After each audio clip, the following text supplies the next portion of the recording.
V D Satheesan മുഖ്യമന്ത്രിയായി സത്യപ്രതിജ്ഞ ചെയ്ത ദിവസം വൈകുന്നേരം ഡൽഹിയിലെ എൻ്റെ ഒരു സുഹൃത്ത് എന്നെ വിളിക്കുന്നു. Mohandas, who is financing him?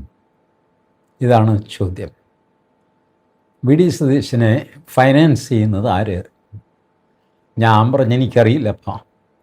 എന്താ ഇതിപ്പോൾ അന്വേഷിക്കാൻ കാര്യം?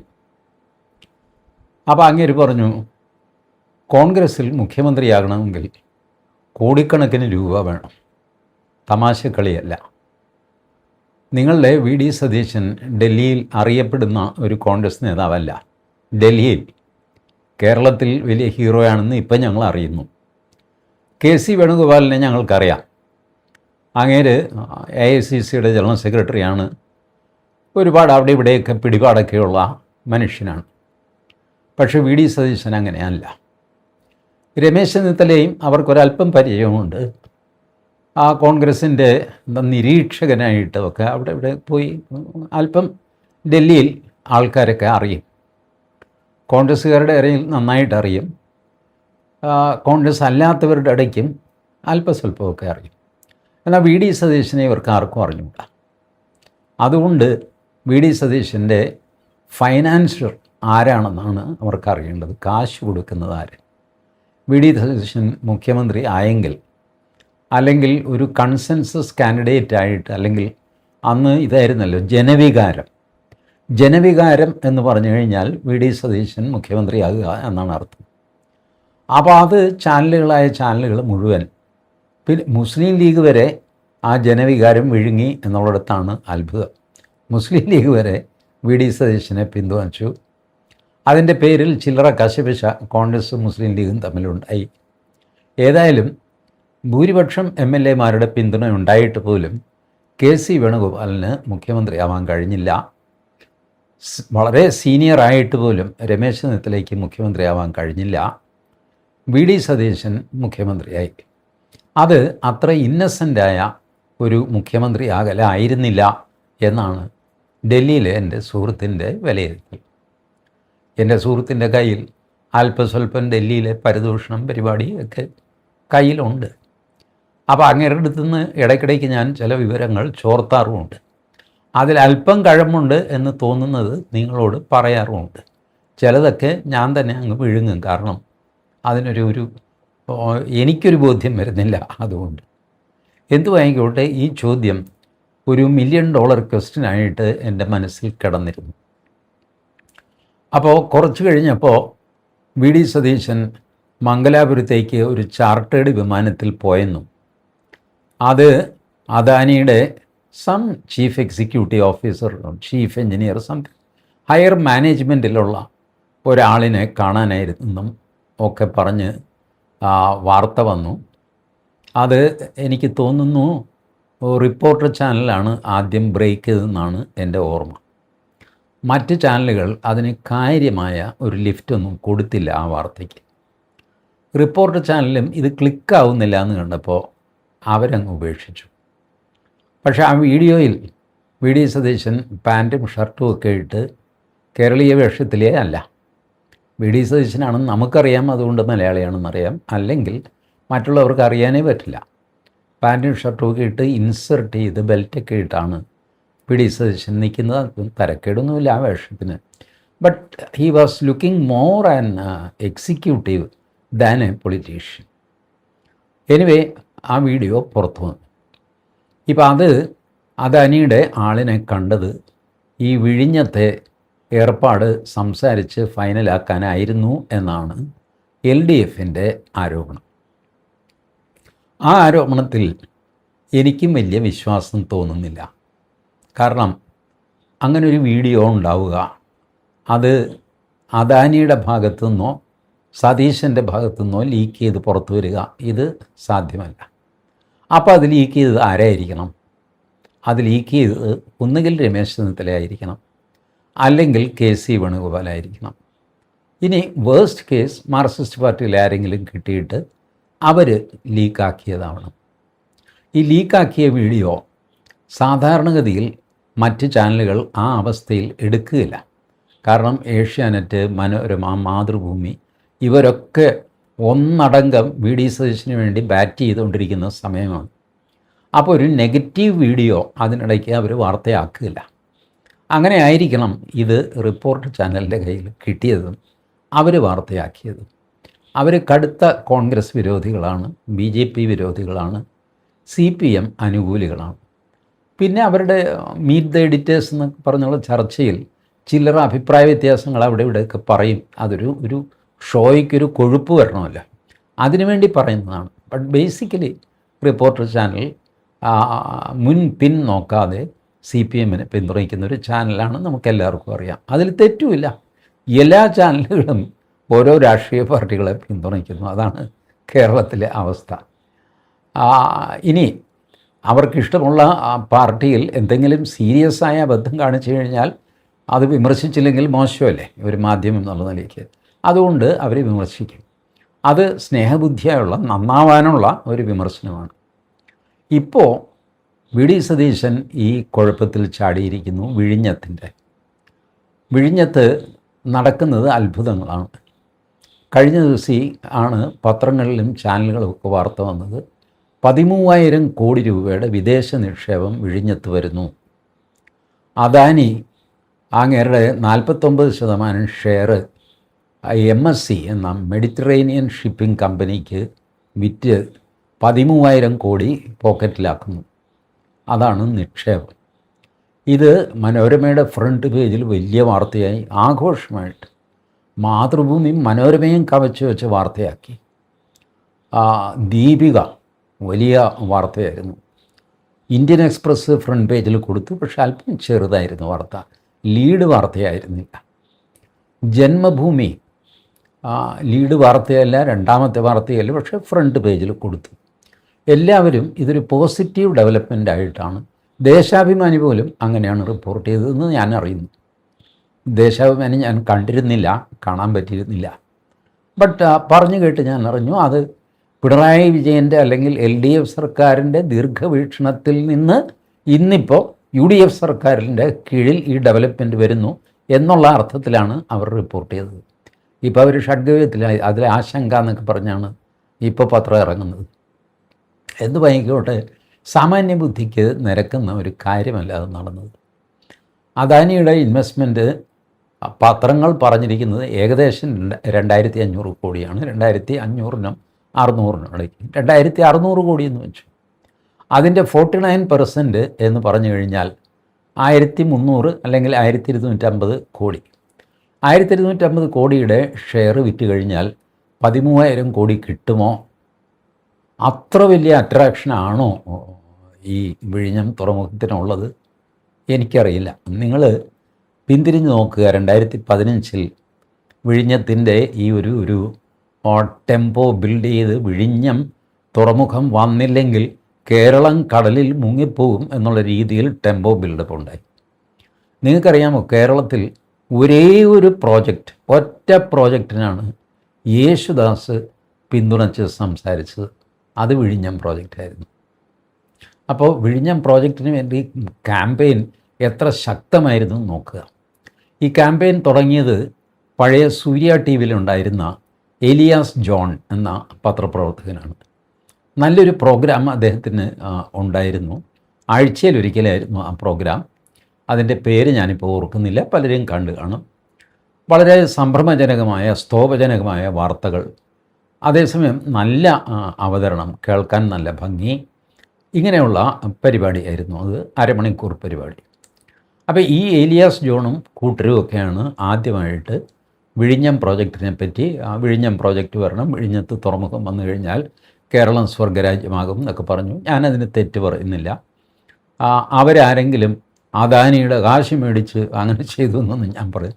നിഷ്കളങ്കരായ മനുഷ്യർ അവർ കൺവിൻസ്ഡായ ഒരു കാര്യത്തിന് അത് വികസനമാണ് എന്ന് ധരിക്കുകയോ തെറ്റിദ്ധരിക്കുകയോ ചെയ്ത് ക്യാമ്പയിൻ ചെയ്യുന്നതിൽ തെറ്റൊന്നുമില്ല. ആ ക്യാമ്പയിൻ അവർ വളരെ സക്സസ്ഫുള്ളായിട്ട് ചെയ്തിട്ട് യേശുദാസ്, സുരേഷ് ഗോപി ഇങ്ങനെയൊക്കെയുള്ളവരുടെ സപ്പോർട്ട് നേടി. ഇവരുടെയൊക്കെ വീഡിയോ ഒക്കെ വന്നു. അങ്ങനെ അന്ന് ഈ സോഷ്യൽ മീഡിയ ഇത്ര പ്രചാരത്തിലൊന്നുമില്ല, മെയിൻ സ്ട്രീം മീഡിയയിലാണ് ഇതെല്ലാം നടക്കുന്നത്. വന്ന് ഞാൻ നേരത്തെ പറഞ്ഞ പോലെ വിഴിഞ്ഞം ഇല്ലെങ്കിൽ കേരളമില്ല എന്നുള്ള അവസ്ഥ കൊണ്ടുവന്നു. ഇതിൻ്റെ ടെൻഡർ കൊടുത്തു കഴിഞ്ഞപ്പോൾ 3 പേര് കോട്ട് ചെയ്തെങ്കിലും ഒരാൾ പിന്മാറുകയും മറ്റേ ആൾ ചൈനക്കാരനാണ്, അതുകൊണ്ട് സെക്യൂരിറ്റി പ്രശ്നമുണ്ടെന്ന് പറഞ്ഞിട്ട് അയാളെ ഡിസ്ക്വാളിഫൈ ചെയ്യുകയും ചുരുക്കി പറഞ്ഞ് അദാനി സിംഗിൾ ടെൻഡറായിട്ട് മാറുകയും ചെയ്തു. ഒറ്റ ആളേ ഉള്ളൂ. അപ്പോൾ നമ്മൾ നാട്ടിൽ തെങ്ങ് കയറാൻ ഒരേ ഒരാളേ ഉള്ളൂ എന്ന് നോക്കുക, അയാൾ നമ്മുടെ തമ്പുരാനായിട്ട് മാറും അല്ലേ. അയാൾ പറയും എനിക്ക് തെങ്ങ് കയറണമെങ്കിൽ കയറാൻ 500 രൂപ, ഇറങ്ങാൻ 500 രൂപ. നമ്മൾ പറയും തരാം, ഞാൻ തേങ്ങ മാത്രമേ ഇടുകയുള്ളൂ, ഓല വെട്ടണമെങ്കിൽ വേറെ കാശ് തരാം. പിന്നെ കൊതുമ്പ്, കവളം മടൽ, കൊലഞ്ഞിൻ ഇതൊക്കെ വലിച്ചു പറയും തെങ്ങ് ക്ലീൻ ചെയ്യണമെങ്കിൽ അതിന് കാശ് വേറെ തരാം. ഇതൊക്കെ നമ്മൾ സമ്മതിക്കുന്നുണ്ട്, കാരണം ഇയാൾ ഒറ്റയ്ക്കല്ലേ ഉള്ളൂ. ഇയാളിത് ചെയ്യില്ല എന്ന് പറഞ്ഞു കഴിഞ്ഞാൽ നമ്മുടെ തലയിൽ ഉണക്കത്തേങ്ങ വീഴും. അതുകൊണ്ട് നമ്മൾ സമ്മതിക്കും. ഇതുപോലെ കേരളം മുങ്ങിത്താണ് പോകരുതല്ലോ എന്ന് വിചാരിച്ചിട്ട് അദാനി പറഞ്ഞ എല്ലാ കണ്ടീഷനും നമ്മൾ സമ്മതിച്ചു. അന്ന് തുടക്കത്തിൽ ഞാൻ അറിഞ്ഞത് 67 ഏക്കർ എക്സ്ട്രാ സ്ഥലം വിഴിഞ്ഞത്ത് അദാനി ചോദിച്ചു, തരാൻ പൊന്നെ എന്ന് പറഞ്ഞു. ഇന്നിപ്പോൾ കേൾക്കുന്നത് അത് 160 ഏക്കറായി മാറിയെന്ന്. അതിൻ്റെ കണ്ടീഷൻ അവിടെ ഒരു ടൗൺഷിപ്പ് നിർമ്മിക്കാൻ അദാനിക്ക് പ്ലാനുണ്ട്, അതിന് അപ്രൂവൽ വേണം. ഓ തരാം, എല്ലാം കൊടുക്കാം, ചേട്ടന് ഈ ടെൻഡർ ഒന്ന് എടുത്താൽ മതി. ടെൻഡർ എടുക്കുമ്പോൾ പുള്ളിക്കൊരു പേടി, ഇടതുപക്ഷം പാരവയ്ക്കുമോ. ഉമ്മൻചാണ്ടി സർക്കാരാണ് ഇതും കൊണ്ട് നടക്കുന്നത്. പക്ഷേ മറ്റേ തമ്പുരാക്കന്മാർ പാരവെച്ച് കഴിഞ്ഞാൽ കേരളത്തിൽ പിന്നെ ഒന്നും നടക്കില്ല. അതുകൊണ്ട് ഡൽഹി കേരള ഹൗസിൽ വെച്ച് കൊച്ചദാനി VS അച്യുതാനന്ദനെ കണ്ടു. ഗൗതം അദാനിയുടെ മകൻ കിരൺ അദ്വാനി അദാനി അല്ലേ, അയാൾ അച്യുതാനന്ദനെ കണ്ടു. അതോടെ അച്യുതാനന്ദൻ ഷഡ്ഗവിത്തിലായി. ഈ കൂടിക്കാഴ്ചയുടെ വിവരം പുറത്തു വന്നു. അപ്പോൾ കണ്ടതാണ് എന്നൊക്കെ അച്യുതാനന്ദൻ പറഞ്ഞു. ഏതായാലും LDFനെയും സമാധാനിപ്പിച്ചിട്ട് അദാനിയുടെ ടേംസിൽ ഈ കോൺട്രാക്റ്റ് എടുത്തു. ആ കോൺട്രാക്റ്റ് ഇപ്പോൾ പുറത്തു വരുന്ന ഡീറ്റെയിൽസൊക്കെ നോക്കിക്കഴിഞ്ഞാൽ അറിയാം, അദാനിക്ക് അഡ്വാൻറ്റേജ് ആയിട്ട് ഡ്രാഫ്റ്റ് ചെയ്ത കോൺട്രാക്റ്റാണ്. എനിക്കതിൽ അത്ഭുതമില്ല. ഞാനോ നിങ്ങളോ ആണ് ബിസിനസ്സുകാരെങ്കിൽ, ഇല്ലേ ഞാൻ തെങ്ങുകയറ്റക്കാരുടെ കാര്യം പറഞ്ഞ പോലെ കിട്ടിയെടുത്തെല്ലാം കാശുണ്ടാക്കാനായിട്ട് കോൺട്രാക്റ്റ് ഉണ്ടാക്കും അല്ലേ. മറ്റേ പുള്ളി ഏതായാലും നിസ്സഹായനാണെന്ന് നമുക്കറിയാം. അപ്പോൾ പിഴിഞ്ഞിങ്ങ് മേടിച്ചോടാ എന്നുള്ള മട്ടിൽ അവിടെ കപ്പൽ വന്നാലും വന്നില്ലെങ്കിലും അദാനിക്ക് 160 ഏക്കർ, അതിൽ ടൗൺഷിപ്പ്, അവിടെ ടൂറിസം, ഇതൊക്കെ ആയിട്ട് അദാനി അടിച്ചു പൊളിച്ച് ജീവിക്കും. കേരളം മുങ്ങുകയോ പൊങ്ങുകയോ ചെയ്യുന്നതിലൊന്നും അദാനിക്ക് വലിയ വിഷമമൊന്നും ഉണ്ടാവാൻ സാധ്യതയില്ല. ഇപ്പോൾ എല്ലാവരും ഭയക്കുന്ന പോലെ LDF പറയുന്നു, ഞങ്ങളിത് സമ്മതിച്ചില്ലെങ്കിൽ അദാനി ഉടനെ തൊട്ട് തെക്ക് വശത്ത് കുളച്ചൽ തമിഴ്നാടിൻ്റെ വലിയ തുറമുഖം വന്നു കളയും. അപ്പോൾ അത് വന്നാൽ നമുക്ക് പ്രശ്നമല്ലേ. അതുകൊണ്ട് അത് വരാതിരിക്കാൻ വേണ്ടിയിട്ടാണ് വിഴിഞ്ഞത്ത് ഞങ്ങൾ പോർട്ട് ഇത് ചെയ്യുന്നത്. അതുകൊണ്ട് പലതും സമ്മതിച്ചു കൊടുക്കേണ്ടി വന്നു. കുളച്ചലിനെ തോൽപ്പിക്കാൻ. ഈ കുളച്ചൽ ഇത് വന്നാലെന്താ, കുളച്ചലും വിഴിഞ്ഞത്തും ഇപ്പോൾ വിഴിഞ്ഞം വന്നു, കുളച്ചലിലും ഒരു പോർട്ട് അവർ നിർമ്മിക്കാൻ തീരുമാനിച്ചാൽ അദാനി പറയും അവിടെ ഇരിക്കട്ടെ വരണം എന്ന് പറയും. പണ്ട് MV രാഘവൻ ചോദിച്ച പോലെ കടത്തുവള്ളം പോലെ കപ്പലടുപ്പിക്കാൻ പറ്റുമോ എന്ന് ചോദിച്ചാൽ അടുപ്പിക്കാൻ പറ്റും. കുറച്ച് ഇവിടെ അടുപ്പിക്കും, കുറച്ച് അവിടെ അടുപ്പിക്കും. അവിടെയും അവർ പറയുന്ന കണ്ടീഷൻസ് ഇതൊക്കെ നടപ്പിലാക്കും. ഇങ്ങനെ കിടക്കുന്ന ഒരു കോൺട്രാക്റ്റിൽ അദാനി അങ്ങേരുടെ ഷെയർ വിറ്റിട്ട് ഏകപ്പെട്ട കാശ് വാങ്ങിച്ചു എന്ന് പറയുന്നു. എനിക്ക് വിശ്വസിക്കാൻ പറ്റുന്നില്ല. എന്നിട്ട് അത് നിക്ഷേപമാണെന്ന് പറഞ്ഞ് പത്രങ്ങളെല്ലാം ആഘോഷിച്ച് രണ്ടാം പക്കം പിണറായി വിജയൻ പ്രത്യാക്രമണം തുടങ്ങിക്കഴിഞ്ഞപ്പോൾ എല്ലാവർക്കും ഇവിടെ MSC ഒരു കുത്തക കമ്പനിയാണല്ലോ, മെഡിറ്ററേനിയൻ സീ കമ്പനി. അപ്പോൾ അങ്ങനെയുള്ള കമ്പനി കുത്തകയെ നമുക്ക് പിന്താങ്ങുന്നത് ശരിയാണോ? അദാനി കുത്തകയല്ലേ, അദാനി മോദിയുടെ അടുത്താളല്ലേ? ഇങ്ങനെ കൺഫ്യൂഷനായി. ഇപ്പോൾ മാധ്യമങ്ങൾ നിൽക്കുന്നത് ഇനിയിപ്പോൾ പത്രങ്ങൾ മെല്ലെ ചുവട് മാറ്റിയൊക്കെ വരണം. അതൊക്കെ ബുദ്ധിമുട്ടാണ്. കാരണം അദാനി സ്പോൺസർ ചെയ്ത അഡ്വർടൈസ്മെൻ്റ് ആയിരുന്നു അവരുടെ തലക്കെട്ട്. വാസ്തവത്തിൽ വാർത്തയായിരുന്നില്ല, അത് അഡ്വർടൈസ്മെൻ്റ് ആയിരുന്നു, നമ്മൾ അറിഞ്ഞിരുന്നേ ഉള്ളൂ. അഡ്വർടൈസ്മെൻറ്റ് വാർത്തയായിട്ട് കൊടുക്കുന്ന പരിപാടി ഇപ്പോൾ ഉണ്ട്. നിങ്ങൾ ശ്രദ്ധിച്ച് നോക്കിയാൽ അറിയാം. കേരളത്തിലെ ഒരു കോച്ചിങ് സെൻറ്ററിൻ്റെ വാർത്ത വരും. ആ വാർത്ത ശരിക്കും അഡ്വർടൈസ്മെൻ്റാണ്, വാർത്തയല്ല. വാർത്തയേക്കാൾ വിശ്വാസ്യത അല്ല, അഡ്വർടൈസ്മെൻറ്റിനേക്കാൾ വിശ്വാസ്യത വാർത്തയ്ക്കുണ്ടെന്നറിയാമല്ലോ. ഇതാണ് ഇപ്പോൾ നടക്കുന്ന കളി. അങ്ങനെ അദാനിക്ക് വേണ്ടിയിട്ട് പരസ്യം ചെയ്യുന്ന പത്രങ്ങളായിട്ട് കേരളത്തിലെ എല്ലാ പത്രങ്ങളും മാറി എന്നുള്ളത് വാസ്തവമാണ്. ഇനി ചുവട് മാറ്റം വേണമെങ്കിൽ തന്നെ അത് ഭീമമായ പ്രശ്നമാണ്. കാരണം പൈസ വാങ്ങിച്ചാണല്ലോ ഇതൊക്കെ ചെയ്യുന്നത്. പൈസ വാങ്ങിച്ച് നന്ദികേട് ചെയ്യാൻ പറ്റുമോ? അയാൾ ലിസ്റ്റ് പുറത്ത് വിട്ട് കഴിഞ്ഞാൽ ഇവരെല്ലാം മാറിപ്പോകില്ലേ? അതുകൊണ്ട് പെട്ടെന്നൊന്നും ആരും മാറില്ല. ഇത് വി ഡി സതീശനും അറിയാം. ഞാൻ വി ഡി സതീശൻ്റെ വീഡിയോ വെച്ച് ആ വി ഡി സതീശനെ ഫൈനാൻസ് ചെയ്യുന്നത് അദാനിയാണ് എന്ന് പറയുകയല്ല കേട്ടോ. ഞാനത് വിചാരിക്കുന്നില്ല. കാരണം ആ വീഡിയോ പ്രിമച്വറായിട്ടാണ് പുറത്തു വന്നത്. ബുദ്ധിയുള്ള ആരെങ്കിലും ആ വീഡിയോ ആ സമയത്ത് പുറത്തു വിടുക. ഇപ്പോൾ വി ഡി സതീശൻ തങ്ങൾക്ക് വേണ്ടത് ചെയ്യുന്നില്ല എങ്കിൽ വി ഡി സതീശൻ്റെ ഫൈനാൻഷ്യർക്ക് ദേഷ്യം വരികയും വി ഡി സതീശനെ എക്സ്പോസ് ചെയ്യുകയും ചെയ്യും. ഇത് ചെയ്യുമെന്ന് ഉറപ്പുള്ളപ്പോൾ, ചെയ്യാൻ തുടങ്ങുമ്പോൾ വി ഡി സതീശനെതിരായിട്ട് ഈ വീഡിയോ ലീക്ക് ചെയ്യുന്നതിനാ എനിക്ക് മനസ്സിലാകുന്നില്ല. അപ്പോൾ അത് വേറെ ആരോ ചെയ്തതാണ്. അതാണ് ഞാൻ വേണുഗോപാലോ രമേശ് ചെന്നിത്തലയോ CPM ആർക്കെങ്കിലും ഒക്കെ കിട്ടി എങ്ങനെയെങ്കിലുമൊക്കെ അത് പുറത്തു വന്നതായിരിക്കാം. ബട്ട് അപ്പോഴും ഞാൻ ഈ വി ഡി സതീശൻ അതിന് വേണ്ടിയിട്ട് മംഗലാപുരത്ത് പോയി എന്ന് വിശ്വസിക്കുന്നില്ല. കാരണമേ ഇത് ഇങ്ങനെയൊന്നും അല്ല ഡീലുകൾ ഉറപ്പിക്കുന്നത്. ഡീൽ ഉറപ്പിക്കാനായിട്ട് മംഗലാപുരത്തേക്ക് ചാർട്ടേഡ് ഫ്ലൈറ്റിൽ പോകേണ്ട കാര്യമൊന്നുമില്ല. ഇതൊക്കെ ഇടനിലക്കാർ വഴിയാണ് സംസാരിച്ച് തീർക്കുന്നത്. ഫോണിൽ പോലും സംസാരിക്കുകയില്ല. തീർത്തും വിശ്വസ്തരായ ഇടനിലക്കാർ നേരിട്ട് സംസാരിക്കും. വി ഡി സതീശനോട് സംസാരിക്കും, അവിടെ പോയി അദാനിയോട് സംസാരിക്കും. Deal is done. അല്ലാതെ ഫോണിൽ സംസാരിച്ച് അത് ലീക്കാകുക, നേരിട്ട് കാണാൻ പോയിട്ട് അതിൻ്റെ വീഡിയോ പുറത്തു വരിക, ഇങ്ങനത്തെ മണ്ടത്തരമൊന്നും വലിയ വലിയ മുതലാളിമാർ ചെയ്യില്ല. രാഷ്ട്രീയക്കാർ ചിലപ്പോൾ ചെയ്തൊന്നുമില്ല, അവർക്ക് വലിയ ബുദ്ധിയൊന്നുമില്ല. ഏതായാലും മുതലാളിമാരത് ചെയ്യില്ല. നോട്ട് ദ ലീസ്റ്റ് അദാനി ഒട്ടും ചെയ്യില്ല. അസാമാന്യ ബുദ്ധിയുള്ള ടീമാണ് ഇതൊക്കെ. അപ്പോൾ MSC കമ്പനി അവർ ഈ പറഞ്ഞ വലിയ കമ്പനിയാണെന്നൊക്കെ പറയുന്നു. അവരുടെ കയ്യിൽ കപ്പലൊന്നുമില്ല, അവർ കപ്പലുണ്ടാക്കുന്ന കമ്പനിയുമല്ല. കപ്പൽ വാടകയ്ക്ക് എടുത്തിട്ട് ഇൻ്റർനാഷണൽ ഷിപ്പിംഗ് നടത്തുന്ന ഒരു കമ്പനിയാണ് മെഡിറ്ററേനിയൻ ഷിപ്പിംഗ് കമ്പനി. അപ്പോൾ അങ്ങനെയുള്ള കമ്പനി ഇൻവെസ്റ്റ് ചെയ്യുകയൊക്കെ ചെയ്യേണ്ട കാര്യം എനിക്ക് മനസ്സിലാവുന്നുമില്ല. അവർ വേറെയും 2 തുറമുഖങ്ങൾ അദാനിയുമായിട്ട് ഇൻവെസ്റ്റ് ചെയ്തു എന്നൊക്കെ പറയുന്നു. അവരുടെ ഒരു ഇൻവെസ്റ്റ്മെൻ്റ് ആണ് അവരുടെ ഇൻകം എന്ന് ഞാൻ കരുതുന്നില്ല. അവർ ഈ കയറ്റി ഇറക്ക് പരിപാടിയൊക്കെ ആയിട്ട് ഇങ്ങനെ കപ്പലുകൾ വാടകയ്ക്ക് എടുക്കുക, എന്നിട്ട് കണ്ടെയ്നറുകൾ അവിടെ ഇവിടെ കൊണ്ടുപോവുക, അതിൻ്റെ വാടക വാങ്ങുക. ലോറി ഓണേഴ്സ് അസോസിയേഷൻ എന്നൊക്കെ പറയില്ല, അതുപോലത്തെ ഒരു ഷിപ്പിംഗ് കമ്പനിയാണ് ഈ MSC. അതിൻ്റെ ഒരു ലാർജർ സാധനം. അപ്പോൾ അങ്ങനെയുള്ളവർ ഇൻവെസ്റ്റ് ചെയ്തിട്ട് അതിൻ്റെ റിട്ടേൺസ് വെയിറ്റ് ചെയ്ത് നിൽക്കുന്ന ഒരു ഏർപ്പാട് ഒരു പക്ഷേ ഉണ്ടാവാം, ഉണ്ടായിക്കൂടുന്നില്ല. പക്ഷേ ഒരുപാട് ദുരൂഹതകൾ ഇതിലുണ്ട്. എന്നാൽ അദാനി പെട്ടെന്നൊന്നും പിടികൊടുക്കുന്ന ആളുമല്ല. പ്രൊസീജിയറൊന്നും ലംഘിക്കാതെ ബിസിനസ് ചെയ്യുന്ന ആളാണ് അദാനി. അദാനി ഇവിടെ ഒരു കേസിലും പെടാത്തത് അതുകൊണ്ടാണ്. പക്ഷേ അമേരിക്കയിൽ അദാനി പെട്ടുപോയി. ഇന്ത്യയിൽ കൈക്കൂലി കൊടുത്തതിൻ്റെ പേരിൽ അമേരിക്കയിൽ അദാനിക്കെതിരെ കേസെടുത്തു.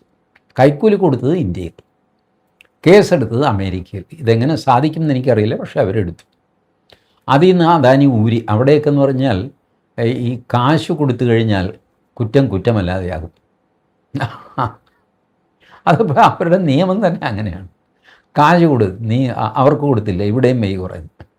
അങ്ങനെ $100 ബില്യൺ മറ്റൊരു പ്രോജക്റ്റ് അമേരിക്കയിൽ അദാനി തുടങ്ങാൻ സമ്മതിച്ചു.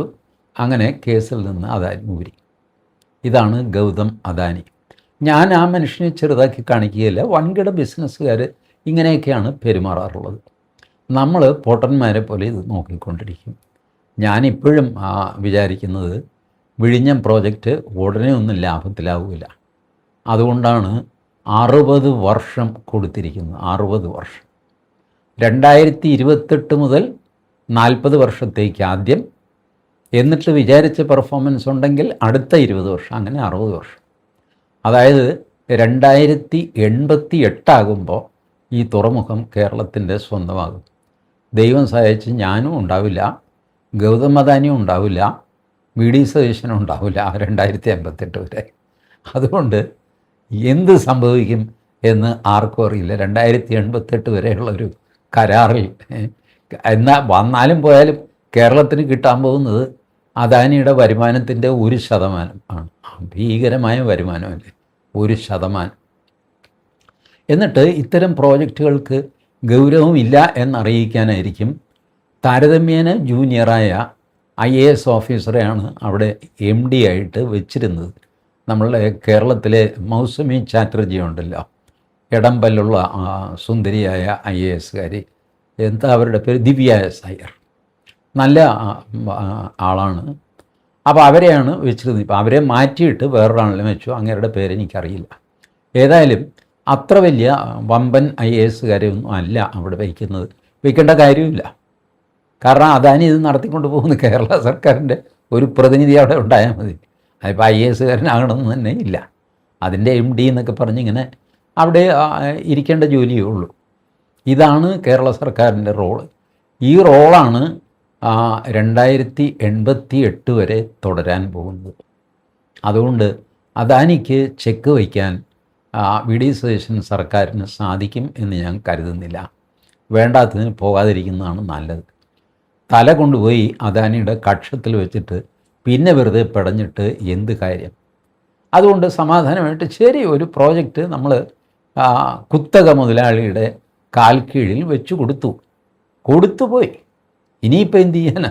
ഒന്നും ചെയ്യാനില്ല, അതിൽ ഖേദിക്കാനുമില്ല. അത് എൻജോയ് ചെയ്യുക, കിട്ടുന്നത് എന്തെങ്കിലും മേടിക്കുക. പിന്നെ അവിടെ അതിൻ്റെ ചുറ്റുവട്ടത്തുള്ള ആൾക്കാർക്ക് എന്തെങ്കിലും പ്രോഗ്രസ് ഒക്കെ ഉണ്ടാകും. കട, കമ്പോളം, വണ്ടി, വള്ളം എന്നൊക്കെ പറഞ്ഞിട്ട് എന്തെങ്കിലുമൊക്കെ പ്രയോജനം ഉണ്ടായി എന്ന് വരാം. അതുകൊണ്ട് തൃപ്തിപ്പെടേണ്ട അവസ്ഥയാണ് കേരളത്തിന് ഇപ്പോൾ ഉള്ളത്. ഇനി ആ അവസ്ഥ മാറാനായിട്ട് വി ഡി സതീശൻ എന്തെങ്കിലും ചെയ്യുമോ? കാത്തിരുന്ന് കാണാം. Thank you.